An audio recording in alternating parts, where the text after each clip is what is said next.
하나님 아버지, 오늘 또 새로운 한 주를 주시고 또 새로운 날을 주셔서 저희들 하나님 앞에서 주님께 경배를 드리고 또 함께 교제를 나누고 또 하나님 말씀을 배울 수 있도록 인도해 주셔서 감사드립니다. 주님, 저희들을 구원하여 주시고 또 저희들의 구원을 영원히 보장해 주심도 감사드립니다. 만일 이 메시지를 듣는 사람 중에 아직 자신이 받은 구원을 확신하지 못하고 또 자신이 구원은 받았지만 또 언젠가 구원을 잃어버릴 수도 있다고 생각하는 사람이 있다면 하나님의 말씀 가운데서 평안을 얻고 또 안식하면서 기쁨으로 주님을 섬길 수 있도록 인도해 주시기 원합니다. 감사드리며 우리 주 예수 그리스도 이름으로 기도드렸습니다. 아멘. 예, 오늘 이제 8번째 시간입니다. 그래서 은혜와 행위 지난 시간에 이어서 2번째 시간을 갖도록 하겠습니다. 예, 그래서 구원의 영원한 보장은 이제 오늘까지만 살펴보고 다음 주부터는 다시 또 이제 새로운 주제를 살펴보도록 하겠습니다. 그러니까 우리 교회에서는 이제 구원의 영원한 보장에 대해서 예전에도 이제 반복해서 가르친 적이 있습니다. 근데 이제 전체 우리나라 기독교만 보더라도 그러니까 한 번 구원받은 사람이 구원을 이제 영원히 계속 받은 것이다라고 믿는 사람보단, 그러니까 다시 말하면 예수 그리스도를 믿는 사람, 예수 그리스도를 믿는 사람은 다시는 구원을 잃어버리지 않는다. 이것이 구원의 영원한 보장이거든요. 근데 이렇게 믿는 사람보단 그렇게 믿지 않는 사람이 훨씬 더 많이 있습니다. 예를 들면 카톨릭, 천주교까지 치면 훨씬 더 많겠죠. 천주교는 구원의 영원한 보장을 믿지 않는다고 보시면 돼요.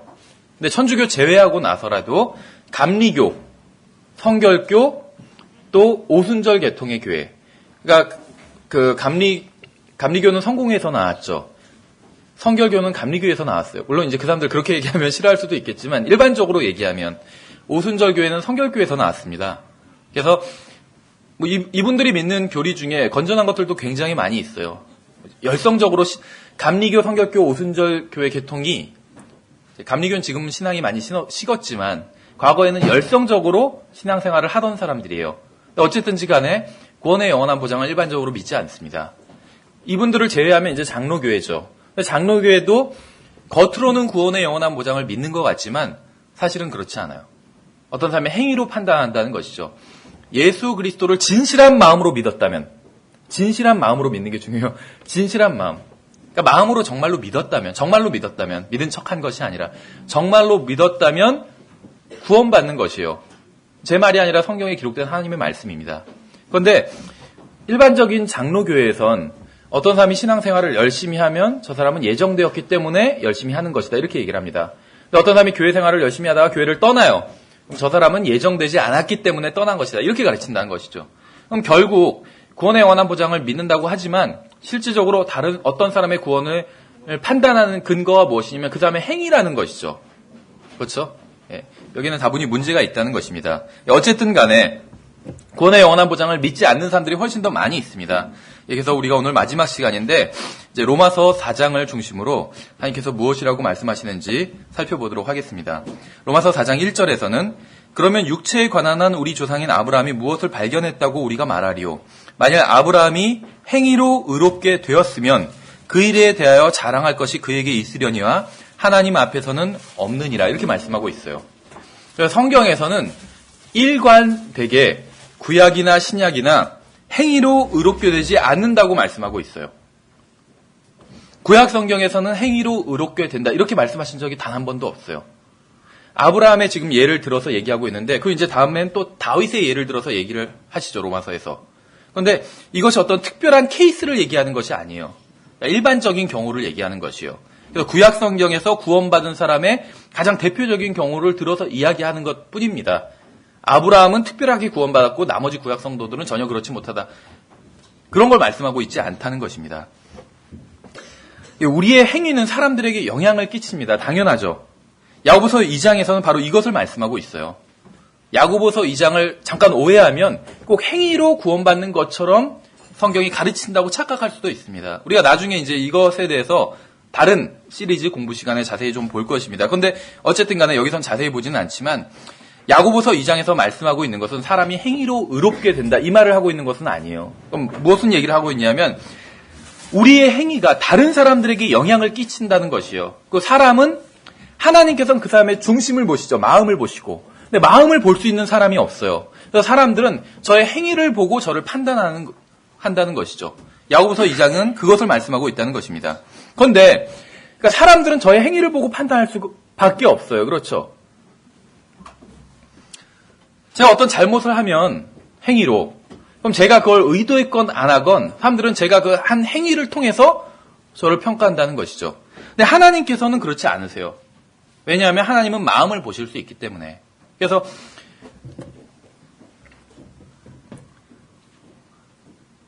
어떤 마음으로 짓는 죄를 이 세상에서는 정죄하지 않아요. 그렇죠? 이 세상에서는 그걸 형벌을 부과하지 않는다는 거예요. 마음으로 짓는 죄에 대해선. 일반적으로. 물론 형벌을 부과하는 그런 나라도 있어요. 마음으로 짓는 죄에 대해서. 그런데 그거는 비판을 받아요. 다 학자들한테. 잘못된 법이라고. 왜냐하면 마음으로 짓는 죄를 어떻게 알아요, 사람이. 그건 결국 그 판사가 마음대로 누군가를 감옥에 보내시고 싶으면 보낼 수 있다는 거잖아요. 그렇죠. 너는 그런 마음으로 죄를 졌어. 그렇게 얘기한다면 그걸 어떻게 입증하겠어요. 그렇죠. 아니라고 하면.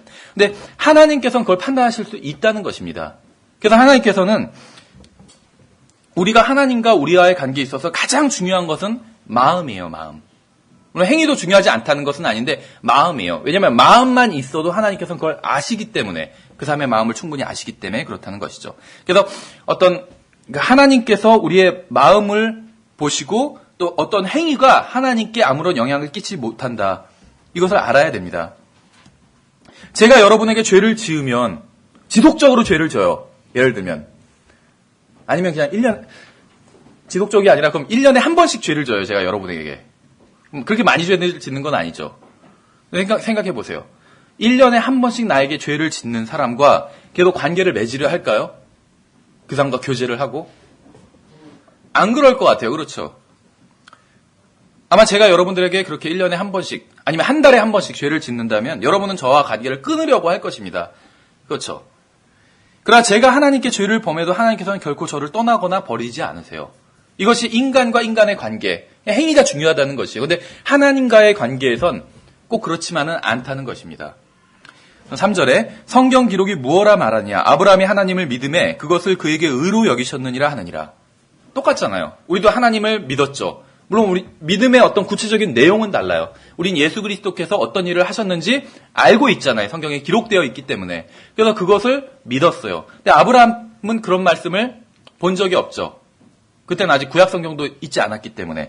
그래서 어쨌든지 간에 하나님께서 자신에게 하신 말씀을 믿었어요. 그랬더니 그것을 그에게 의로 여기셨다고 하고 있죠.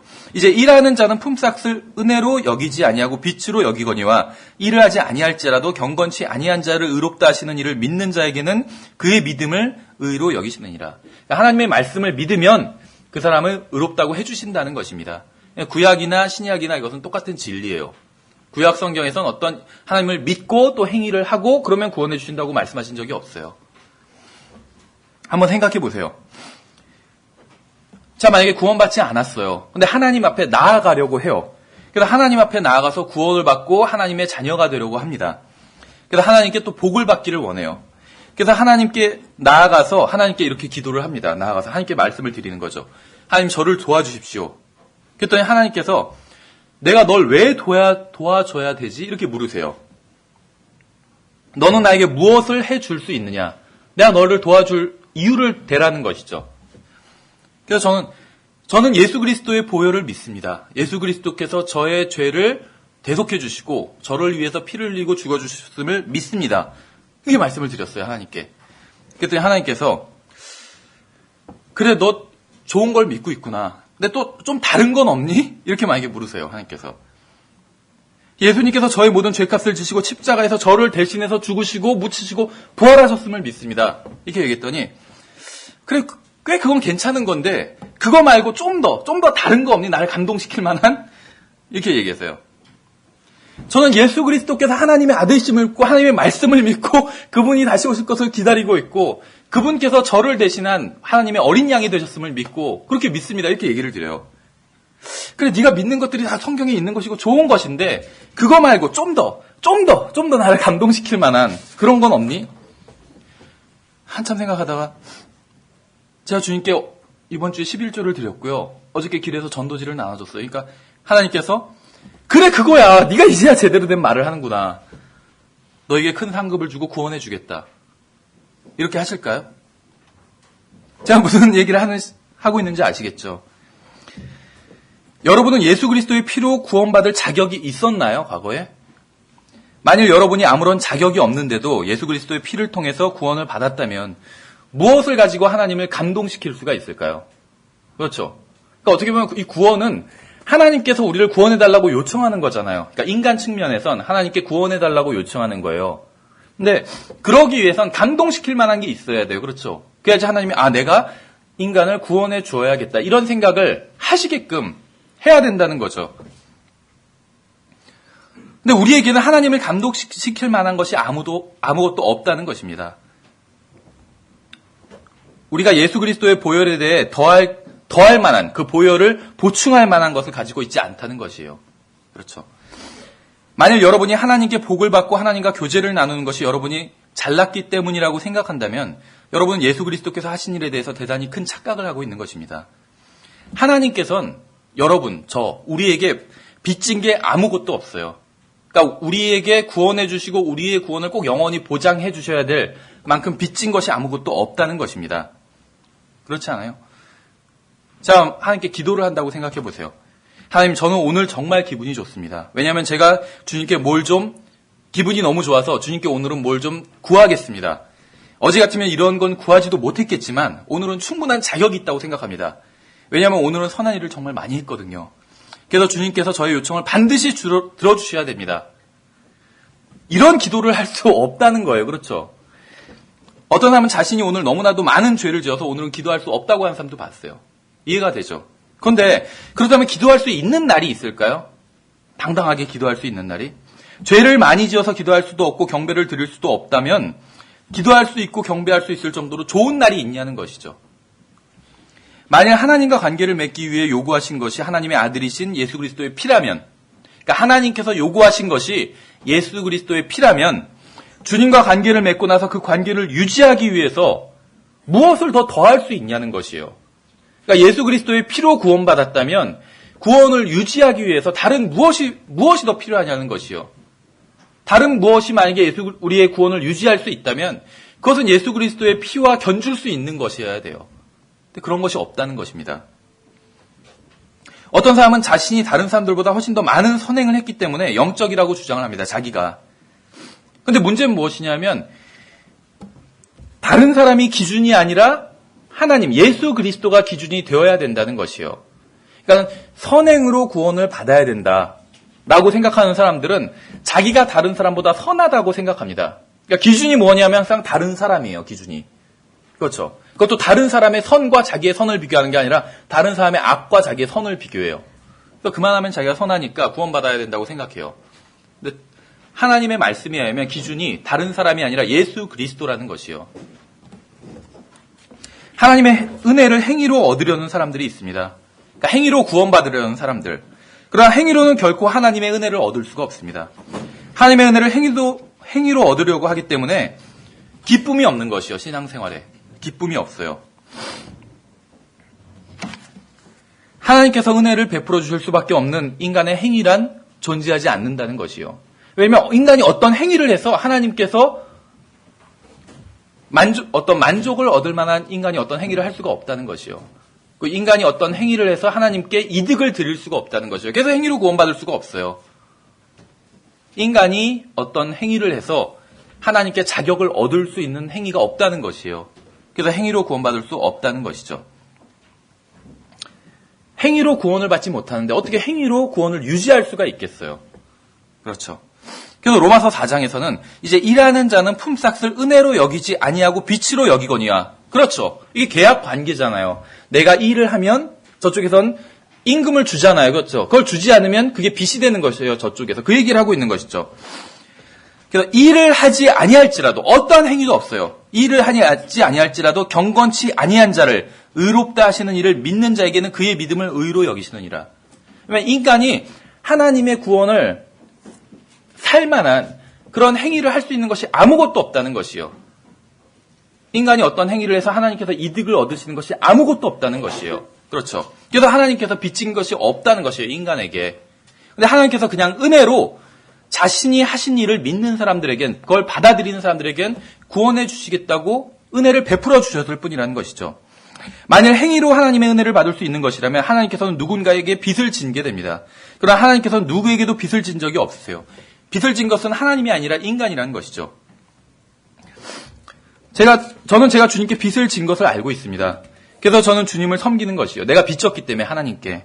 제 섬김으로 주님께 빚진 것을 갚을 수 있기 때문이 아니라 제게 주님께서 베풀어 주신 일이 너무나도 감사하고 또 제가 영원히 주님의 소유이기 때문에 주님을 섬기는 것이요.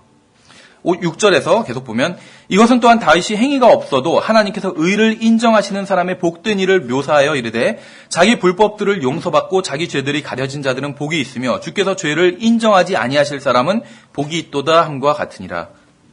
주님께서는 우리의 죄값을 모두 치러주셨습니다. 그것을 믿고 받아들이는 사람에게는 구원을 선물로 주셨어요.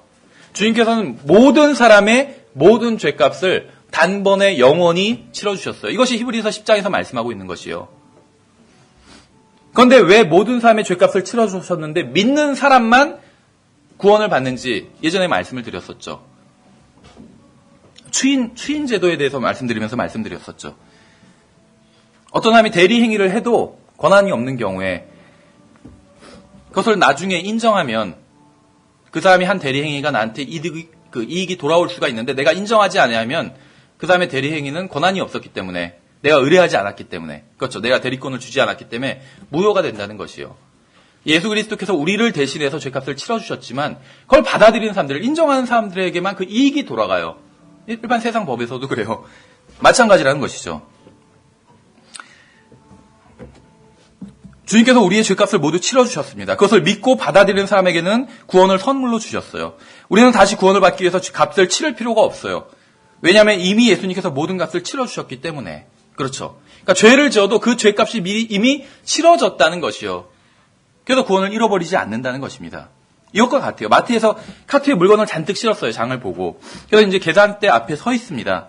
근데 어떤 사람이 와서 대신 물건값을 내줬어요. 내가 구매한 그 물건값을 내줬어요.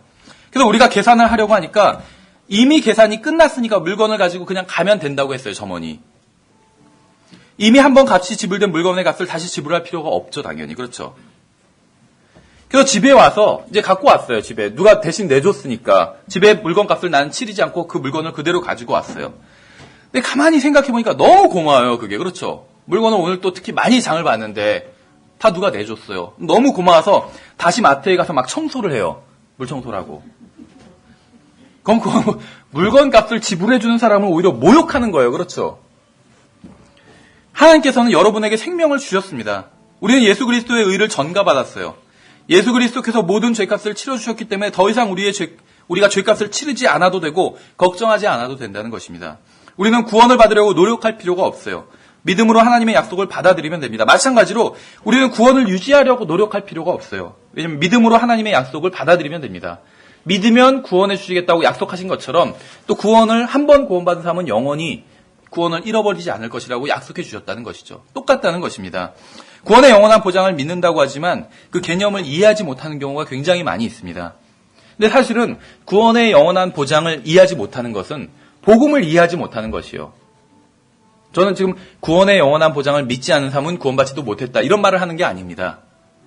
구원의 영원한 보장을 몰라도 구원받을 수 있어요. 그런데 구원의 영원한 보장을 이해하지 못한 사람은 복음의 그 참된 의미를 이해하지 못하는 것이요. 어떤 경우엔 제가 구원을 잃어버리지 않는 이유는 제가 죄에 대한 어떠한 값도 지불할 필요가 없기 때문입니다. 그렇죠. 제가 구원을 잃어버리지 않는 이유가 제가 죄를 지어도 그 죄값을 제가 치를 필요가 없기 때문에 구원을 잃어버리지 않는다는 것이요. 제가 어떤 죄값도 치를 필요가 없는 이유는 저의 모든 죄값이 이미 다 지불되었기 때문이라는 것이죠. 베드로전서 2장 24절에서 친히 나무에 달려 자신의 몸으로 우리의 죄들을 지셨으니 이렇게 말씀하고 있어요. 자신의 몸으로 우리의 죄들을 지신 거예요. 우리의 죄들 중 일부만 지신 것이 아니라 모든 죄들을 다 지신 것이에요. 이것은 죄들에 대하여 죽은 우리가 살아서 의에 이르게 하려 하심이라. 그분께서 채찍에 맞음으로 너희가 고침을 받았나니. 또 고린도전서 5장에서는 하나님께서 죄를 알지 못한 그분을 우리를 위하여 죄가 되게 하신 것은 우리가 그분 안에서 하나님의 의가 되게 하려 하심이라. 우리의 죄값을 다 치러주셨다는 것이에요. 만약에 예수님께서 십자가에 달리셨는데 우리의 죄값 중에 일부만 치러주셨어요. 일부만. 십자가에 달리셨을 때. 그럼 우리가 구원받을 수 있었을까요? 구원받을 수 없었어요. 예수님께서 십자가에 달리셨을 때 우리의 모든 죄값을 치러주셨어요. 그렇죠? 그럼 내가 앞으로 지을 죄값도 치러주신 거예요. 근데 예수님께서 십자가에 달리실 때 우리의 죄값 중 일부만 치러주셨다면 구원의 영원한 보장은 고사하고 우리가 구원도 받지 못했을 거라는 것이죠. 죄가 남아있기 때문에. 근데 예수님께서 십자가에 달리셨을 때 모든 죄값을 치러주셨기 때문에 구원받을 수 있는 것이죠. 그리고 또 구원의 영원한 보장도 받은 것이에요. 왜냐하면 앞으로 지을 죄도 거기에 대한 값을 이미 치러주셨기 때문에 그렇다는 것이죠. 우리의 모든 죄값은 예수 그리스도께서 치러주셨습니다. 그러므로 우리는 자랑할 것이 아무것도 없어요. 저는 믿음을 통해 은혜로 구원받았습니다. 이것은 저의 어떤 행위로 얻은 것이 아니라 하나님의 은혜로 받을 수 있었다는 것이죠. 에베소서 2장 8, 9절에서도 잘 아시는 것이죠. 너희가 믿음을 통해 은혜로 구원을 받았나니 이것은 너희 자신에게서 난 것이 아니요 하나님의 선물이니라. 행위에서 난 것이 아니니 이것은 아무도 자랑하지 못하게 하려 함이라 이렇게 말씀하고 있어요. 이 어떤 지금 신약 시대에만 행위로 구원받은 것이 아니다 이런 말씀을 하고 있는 것이 아니에요. 만약에 신약 시대에만 행위로 구원받는 것이 아니다 이런 의미라면 그럼 구약 시대에는 행위로 구원받는 사람이 있었다면 나중에 하늘나라에 가서 구약 성도들도 지금 하늘나라에 다 있잖아요. 그럼 신약 성도들은 자랑할 게 아무것도 없어요. 그렇죠? 근데 구약 성도들은 자랑할 게 좀 있어요. 이상하잖아요. 말이 안 돼요. 아무도 자랑하지 못하게 하려 함이라 이렇게 말씀하고 있어요. 아무도. 하늘나라에서 자랑할 수 있는 사람은 아무도 없어요. 아무도. 아브라함도 자랑 못하고 다윗도 자랑 못해요. 생각해보세요. 유대인들 중에 가장 큰 사람으로 꼽는 사람이 누구예요? 아세요? 아브라함과 다윗이에요. 그 모세겠죠. 다 은혜로 구원받았어요. 아브라함과 다윗 다 은혜로 구원받았어요. 행위로 구원받은 것이 아니라는 거예요. 근데 그보다 못한 사람들이 그렇죠. 유대인들 중에서 아무도 자기가 아브라함보다 더 잘났다고 하는 사람은 없어요. 그렇죠. 오히려 네가 아브라함보다 더 크냐? 예수님께 그렇게 물었죠. 자기들이 생각하기에 가장 큰 사람이 그러니까 하나님 빼고 인간 중에서 가장 훌륭한 사람이 아브라함이에요. 유대인들은. 그래서 아브라함보다 더 크냐? 이렇게 물었어요. 예수님께. 근데 아브라함도 행위로 구원받지 못했어요. 누가 행위로 구원받겠어요? 유대인 중에 구약 성도들이 행위로 구원 못 받는다는 거예요. 그렇죠. 예. 에베소서 1장에서 하나님의 뜻으로 말미암아 예수 그리스도의 사도가 된 바울은 에베소에 있는 성도들과 그리스도 예수님 안에 있는 신실한 자들에게 편지하노니 하나님 우리 아버지와 주 예수 그리스도로부터 은혜와 평강이 너에게 있기를 원하노라. 하나님 곧 우리 주 예수 그리스도의 아버지를 찬송하리로다. 그분께서 그리스도 안에서 하늘의 처소들에 있는 모든 영적인 복으로 우리에게 복을 주셨으니 이렇게 말씀하고 있죠. 모든 영적인 복으로 우리에게 복을 주셨대요. 오늘날 기독교는 은사주의자들로부터 굉장히 많은 영향을 받았습니다. 그래서 심지어 침례교회에 다니는 사람들조차도 그러니까 성경을 하나님의 말씀으로 믿고 문자적으로 믿는다고 하는 사람들조차도 물질적인 복을 받지 못하면 하나님으로부터 징계를 받은 것이다. 이렇게 생각하는 사람들이 있다는 것입니다. 몸이 아프고 그러면 징계를 받는 게 아닌가 이렇게 생각하는 사람들이 있다는 것이요. 그러나 성경은 단 한 번도 예수 그리스도를 믿는 구원받은 사람들에게 물질적인 복을 약속해 주신 적은 없어요. 물질적인 복과 건강을 보장해 주신 적이 없다는 거예요. 구약에선 보장해 주신 적이 있어요. 근데 신약 성경에서는 없다는 것입니다. 병에 걸리거나 직장을 잃거나 죽는다고 해서 그게 항상 하나님의 징계는 아니라는 것입니다. 하나님의 징계일 때도 있지만 아닐 때도 있다는 것이에요. 하나님께서는 이 세상에서 우리들에게 물질적인 복을 주시겠다고 약속하신 적이 없어요. 제가 하나님의 모든 명령을 지킨다고 해도 저도 병들 수 있고 죽을 수 있다는 것입니다. 가난해질 수도 있다는 것이요. 그리스도인이라고 해서 항상 건강하고 하는 일이 잘 되는 것은 아니라는 것입니다. 그리스도인들도 결국 죽게 될 것이에요. 그렇죠? 하나님께서는 그리스도인들에게 물질적인 복을 주시겠다고 약속하신 적이 한 번도 없어요. 하나님께서 우리들에게 이 세상에서 물질적인 복을 주시겠다고 하신 적이 없지만 영적인 복은 주시겠다고 약속해 주셨다는 것이에요. 여러분이 구원받았을 때 하늘에 있는 모든 영적인 복이 구원과 함께 여러분에게 임했습니다. 그러니까 영적인 복은 사실은 이미 받았어요. 이미. 우리가 알건 모르건 간에 이미 영적인 복을 받았다는 것입니다. 여러분이 구원을 밖으로 드러낼수록 여러분의 기쁨은 커질 것입니다. 그러나 여러분이 받은 구원을 누리지 못해도 여전히 여러분은 구원받은 사람이에요. 그러니까 자기가 받은 구원을 확신하지 못해도 예수님을 믿었다면 여전히 구원받은 사람이라는 것입니다. 구원을 받았으면서도 구원을 누리지 못한다면 그건 비참한 일이죠. 구원을 받았으면서도 다시 구원받기 위해서 노력하는 사람도 있어요. 영원한 생명을 얻고도 자신이 받은 생명이 영원하지 않을까 걱정하는 사람도 있습니다. 이러한 것은 모두 부질없는 짓입니다. 구원을 즐기고 자신이 받은 구원이 어떤 것인지 알고 그 안에서 안식해야 된다는 것이죠. 예수 그리스도께서는 교회를 사랑하사 자신을 주셨어요. 그렇죠. 에베소서에 나오는 말씀이에요. 그리고 교회를 자신의 살 중에 살이고 또 뼈 중에 뼈로 만드셨습니다. 그렇죠. 또 예수님께서는 자신을 교회와 한 몸이 되게 하셨어요. 그렇죠. 고린도전서에서 나와요. 우리는 주님의 몸입니다. 그렇죠. 예수님과 우리는 한 몸을 이루고 있어요. 근데 성경 마태복음 19장에서 하나님께서 짝지어 주신 것을 사람이 나눌 수 없다고 말씀하고 있어요. 하나님께서 예수 그리스도와 예수님을 믿는 사람을 짝지어 주셨습니다. 나뉠 수가 없어요. 우리가 구원을 잃어버리면 예수님도 구원을 잃어버리는 거예요. 우리가 지옥에 가게 된다면 예수님도 가게 되는 것이요. 짝지어졌기 때문에 나눌 수가 없어요. 한 번 구원받은 사람은 결코 구원을 영원히 잃어버릴 수 없습니다. 사람이 구원을 받으면 성령님께서 그 사람 안에 들어오시고 그 사람은 성령님 안으로 들어가게 됩니다. 구원받은 사람은 하나님의 손 안에 있게 되고 누구도 하나님의 손에서 그 사람을 뺏을 수 없습니다. 구원받은 사람은 하나님께로 가게 되고 하나님께서는 결코 그 사람을 내쫓지 않으신다고 약속하셨어요. 따라서 한 번 구원받은 사람은 결코 구원을 잃어버리지 않게 됩니다. 잃어버릴 수도 없어요. 교회에 열심히 나오지 않고 신앙생활을 열심히 하지 않으면 구원을 잃어버릴 수도 있는 것처럼 가르치는 목사들이 있습니다. 그들은 구원으로 성도들을 위협하고 있는 거예요. 그러나 한 번 구원받은 사람은 이미 영적인 모든 복을 받았어요, 이미. 우리가 받은 영적인 복은 영원한 것이기 때문에 취소할 수도 없습니다. 신앙생활을 열심히 하지 않는 사람들에게는 그러다 구원을 잃어버릴 수도 있다고 겁을 줘야지 정신을 차린다고 생각하는 목사들도 있어요. 그래서 구원을 잃어버릴 수도 있는 것처럼 막 그렇게 설교를 하는 것이죠. 나 구원을 잃어버릴까 두려워하는 사람은 제대로 주님을 섬길 수 없고 영적으로 성장할 수도 없어요. 계속 구원에 대해서만 생각하게 된다는 것이죠. 누구라고 말씀드릴 수는 없지만 지금 어떤 형제님이 계속 구원에 대해서만 생각하시는 분이 있어요. 계속 몇십 번 영접했대요, 예수님을. 그런데도 자기가 진짜 구원받았는지 안 했는지 계속 의심하고 있어요. 그럼 영적으로 성장 못한다는 것이에요. 자기의 구원을 의심하는 사람은 주님을 섬길 수도 없고 영적으로 성장할 수도 없어요. 그럼 어떤 사람이 영적으로 성장하고 주님을 섬길 수 있는지 아세요? 하나님을 사랑하는 사람이에요. 하나님을 사랑하는 사람. 오직 주님을 사랑하는 사람만이 영적으로 성장하고 주님을 제대로 섬길 수 있습니다. 구원받았다 해도 주님을 사랑하지 않으면 영적인 방황이 시작돼요. 영적인 방황을 하는 건 다른 이유가 아니에요. 하나님보다 자기를 더 사랑하기 때문이에요. 주님을 섬기기 위해 필요한 것은 두려움에 떠는 마음이 아니라 주님을 사랑하는 마음입니다. 사랑하는 사람이 섬겨요. 그렇죠?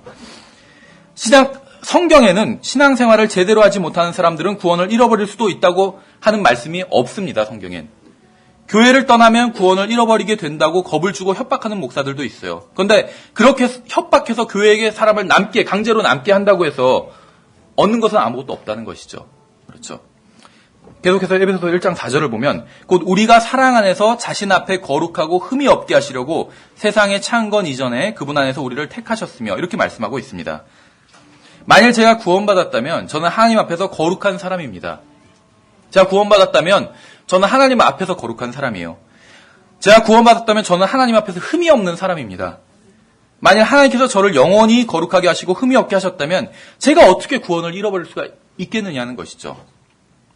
여러분 앞에 있는 저를 보시면 어떠세요? 여러분 앞에선 거룩할 때도 있고 거룩하지 않을 때도 있겠죠. 거룩하지 않을 때가 훨씬 더 많겠죠. 또 여러분이 보시기에 저는 흠이 없을 때도 있고 흠이 있을 때도 있겠죠. 근데 흠이 있을 때가 훨씬 더 많이 있겠죠. 그건 당연해요. 사람 앞에선. 그렇죠. 그런데 저를 사랑하시는 분 앞에, 하나님 앞에 있는 저는 영원히 거룩하고 영원히 흠이 없습니다. 여러분 앞에서 제가 흠이 없다는 것이 아니에요. 하나님 앞에서 저는 흠이 없다는 것이에요. 이것이 하나님께서 우리에게 주신 영적인 복이에요. 이미 주셨다고 말씀하고 있어요. 에베소서에서. 만일 하나님께서 우리에게 주신 게 무엇인지 우리가 온전히 이해한다면 구원을 잃어버리지는 않을까 걱정하지도 않고 자신이 어떤 행위로 하나님 앞에 의로워지려고 하지도 않게 된다는 것입니다. 계속해서 5절을 보면 자신의 크게 기뻐하시는 뜻에 따라 우리를 예정하사 예수 그리스도를 통해 자신의 아이로 입양하심으로써 이렇게 말씀하고 있어요. 우리는 무엇이 되도록 예정된 건지 아세요? 돌이 아닌 빵을 받도록 예정된 것이에요. 뱀이 아닌 생명을 받도록 예정된 것이에요. 영원한 생명을 받도록 예정된 것이요. 예수 그리스도 안으로 들어오면 하나님의 아이로 입양되도록 예정해 주신 것이에요. 우리 각자 예정된 게 아니라 예수 그리스도 안에 있는 사람에겐 하나님의 아들이 되는, 자녀가 되는 자녀가 되게 해주시겠다고 예정해 주셨다는 것이죠. 제가 구원받았을 때 저에게는 새로운 아버지가 생긴 것입니다. 하나님께서는 아들과 아버지가 나누는 친밀한 교제를 제가 하나님과 나눌 수 있도록 예정해 놓은 것이에요. 예수 그리스도 안에 들어오면. 계속해서 6절을 보면 자신의 은혜의 영광을 찬양하게 하셨느니라. 그 은혜 안에서 그분께서 그 사랑하시는 자 안에서 우리를 받아주셨으니 이렇게 말씀하고 있어요. 또 선한 행위를 해서 받아들여진다는 말씀이 성경에는 없어요. 복음을 열심히 전하고 구령을 열심히 하고 11조를 열심히 내고 새벽기도에 열심히 나오고 다 좋은 거겠죠. 근데 그런 걸 하면 받아들여 주신다 이렇게 말씀하신 적이 없어요. 그 아들 안에서 받아들여 주신다고 말씀하고 있다는 것이죠. 그 무엇을 해도 하나님께 받아들여질 수 없습니다. 여러분이 예수 그리스도 안으로 들어오면 여러분은 이미 받아들여진 자예요. 그렇죠. 구원만 하나님의 은혜로 받는 게 아니라 보상도 하나님의 은혜로 받습니다. 구원을 우리는 하나님의 은혜로 받아요. 구원의 영원한 보장도 하나님의 은혜로 인해서 보장받을 수 있는 것이에요. 그런데 그뿐만이 아니라 보상도 하나님의 은혜로 받습니다. 보상. 우리가 주님을 열심히 섬기면 하나님께서 우리에게 보상해 주시겠다고 약속하셨어요. 근데 그것이 당연한 권리가 아니라 그것도 은혜로 받는다는 것입니다. 성경은 우리가 하나님의 은혜의 영광을 찬양하게 하셨다고 말씀하고 있어요. 구원받은 모든 사람은 그리스도의 심판석 앞에 서게 됩니다. 그리스도의 심판석은 주님께 상급을 받게 되는 자리입니다. 우리가 그 자리에 서게 되었을 때 우리는 하나님의 은혜의 영광을 찬양하게 될 것이요. 우리가 그리스도의 심판석에서 하는 일 중에 하나가 무엇이냐면 하나님의 영광을 찬양하는 일이라는 것이죠. 우리가 주님을 찬양하는 이유는 우리가 행한 일 때문이 아니라 주님께서 행하신 일 때문이라는 것입니다. 그리스도의 심판석에서는 불로써 행한 일이 모두 다 드러나게 된다고 성경은 말씀하고 있습니다. 제가 행한 모든 일은 불에 타버리고 말 것이요. 제가 행한 모든 일 하나도 남김없이 불에 타고 없어질 것이요. 제가 행한 일은. 그러나 예수 그리스도께서 제 안에서 저를 통해서 저와 함께 저를 위해서 하신 모든 일들은 불 가운데서 그대로 남아있게 됩니다. 제가 한 일이 모두 다 없어질 거예요. 주님께서 저를 위해서 저와 함께 저를 통해서 저를 위해서 하신 그 일, 그것들은 남아있게 된다는 것이죠. 그래서 우리는 하늘에서도 주님을 찬양할 수밖에 없다는 것입니다. 만일 우리가 한 것이 조금이라도 남아있다면 우리 자신에게 영광을 돌리려 할 것이요. 그렇죠. 조금은 남아있으니까. 근데 조금도 남아있지 않게 된다는 것이요. 모조리 다 타버리게 될 것이요. 우리가 한 일들은. 그래서 우리는 그리스도의 심판석에서 주님께 영광을 돌리는 것이요. 오직 주님께서 저와 함께, 우리와 함께, 우리 안에서, 우리를 위해서 해주신 일만 남아있게 된다는 것이요. 그래서 주님께서 영광을 받으시는 것이요. 그리스도의 심판석에서도. 만일 자신이 하나님 앞에서 대단한 일을 했다고 생각한다면 그것은 굉장히 큰 착각에 지나지 않는다는 것입니다. 구원받았든 구원받지 못했든 자기가 하나님 안에서 나처럼 정말 하나님을 잘 섬기는 사람이 어디 있냐 이렇게 말하는 사람 봤어요. 예전에. 우리 교회처럼 하나님을 잘 섬기는 교회가 어디 있냐고 하면서 대단히 큰 착각을 하고 있는 것이요. 사도 바울 생각해 보세요. 로마서 8장을 성경을 기록하고 있어요. 그래서 나는 비참한 사람이었다라고 얘기하지 않고 사람이라고 얘기하고 있어요. 지금 현재 성경을 기록하면서도 사망의 몸 안에 갇혀있는 비참한 사람이 할 수 있는 선한 일이란 전혀 없다는 것이죠. 다 예수 그리스도께서 내 안에서 행하신 일이에요. 내가 만약에 선한 어떤 일을 했다면 성경에 의하면 그것은 예수 그리스도께서 내 안에서 해주신 일이에요. 구원의 영원한 보장이라는 구원의 영원한 보장, 이 말의 의미가 무엇이냐면 우리의 모든 죄값은 지불되었고 다시는 어떤 죄도 우리에게 전가되지 않는다는 의미입니다. 여러분이 행하는 모든 선한 일은 하나님께서 여러분 안에서 행하시는 일일 뿐입니다. 그래서 그리스도의 심판석에서도 예수 그리스도께서 모든 영광과 찬양을 받으시는 거지요. 계속해서 에베소서 1장 7절을 보면 그 사랑하시는 자 안에서 우리가 그분의 풍성한 은혜에 따라 그분의 피를 통해 구속 곧 죄들의 용서를 받았도다 이렇게 말씀하고 있어요. 그분의 풍성한 은혜가 하나님께서 우리에게 은혜를 베풀어 주시는데 이 은혜가 풍성하대요. 그래서 우리가 그분의 피를 통해서 죄들의 용서를 받았대요. 이게 지금 무슨 의미인지 아시겠어요? 하나님의 은혜로 우리가 죄들의 용서를 받았대요. 믿는 사람들은 죄들의 용서를 받았어요. 그런데 그게 하나님의 은혜 때문이에요. 그런데 그 하나님의 은혜가 풍성하대요. 풍성하대요. 예수 그리스도의 피는 우리의 죄를 능가한다는 것입니다. 풍성하다는 건. 풍성히 준비했다. 남는다는 것이에요. 그렇죠? 만일 제가 100번 죄를 짓는다면 예수 그리스도의 피는 200번 저의 죄를 대속하고도 남는다는 것이에요. 풍성하다는 것이요. 만일 내가 1000번 죄를 짓는다면 하나님의 은혜는 2000번 용서해 주고도 남는다는 것이요. 그리스도 안에서. 제가 내일 다시 또 1000번을 죄를 져요. 그래도 그 모든 죄를 덮을 은혜가 하나님께 넘치게 있다는 것이에요. 이게 풍성하다는 의미예요. 은혜가 풍성하다는 의미. 계속해서 다음 절을 보면 그 은혜 안에서 그분께서 우리에게 모든 지혜와 분별을 넘치게 하사 친히 자신 속에서 작정하신 자신의 선하신 기쁨에 따라 자신의 뜻의 신비를 우리에게 알려주셨으니 이것은 충만한 때의 경륜 안에서 친히 모든 것 즉 하늘에 있는 것들과 땅에 있는 것들을 그리스도 안에서 곧 그분 안에서 다 함께 하나로 모으려 하심이라.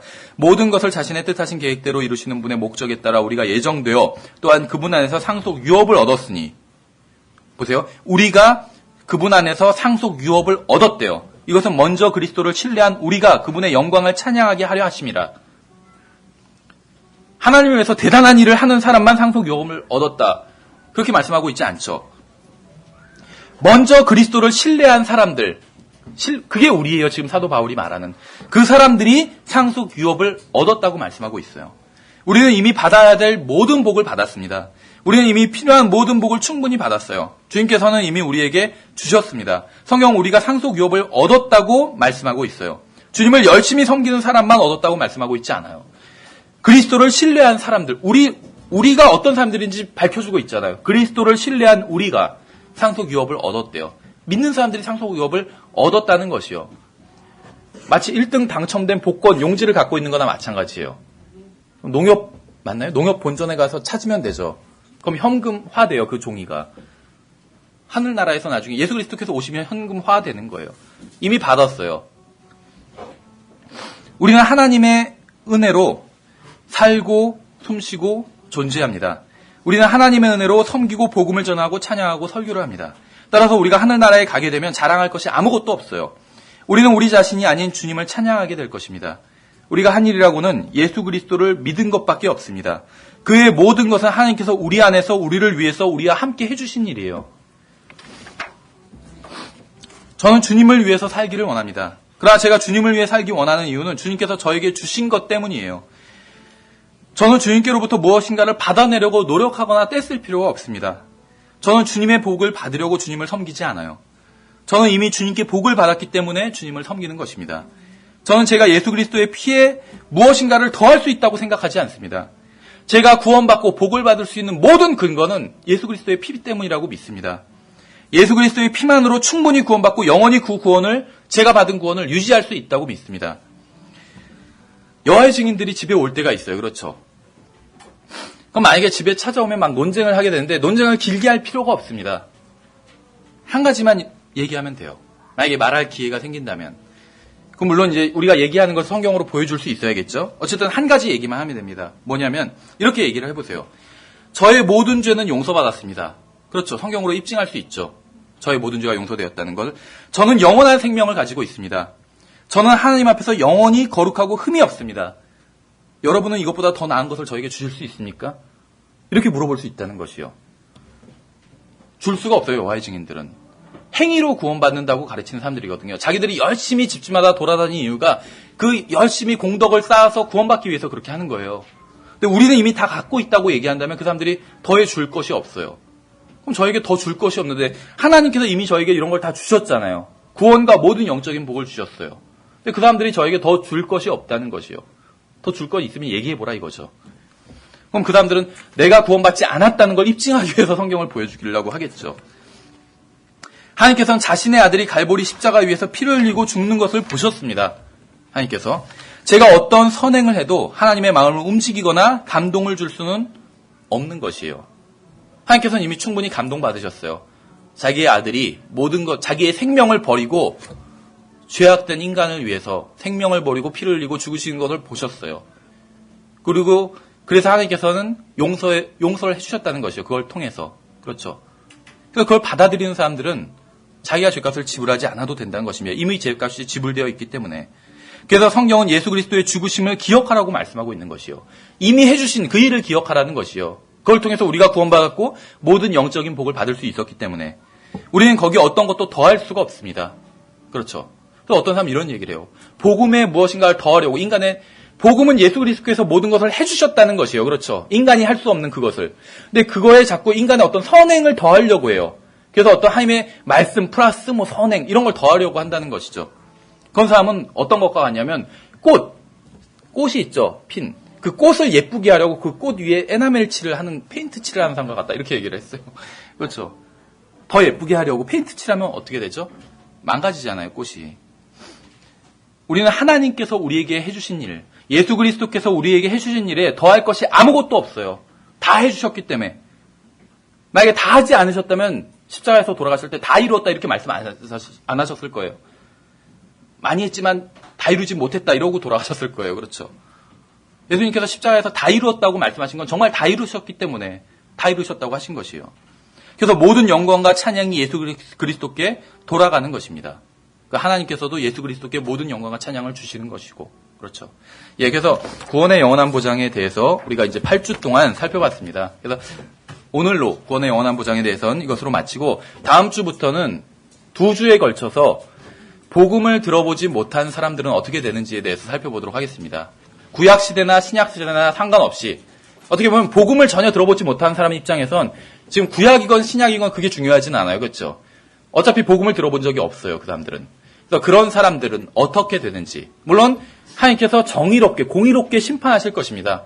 근데 그것 외에 하나님께서 어떻게 심판하시는지 성경에 그 기준이 나와 있다는 것입니다. 그래서 그것에 대해서 2시간에 걸쳐서 살펴보도록 하겠습니다. 예, 수고하셨습니다.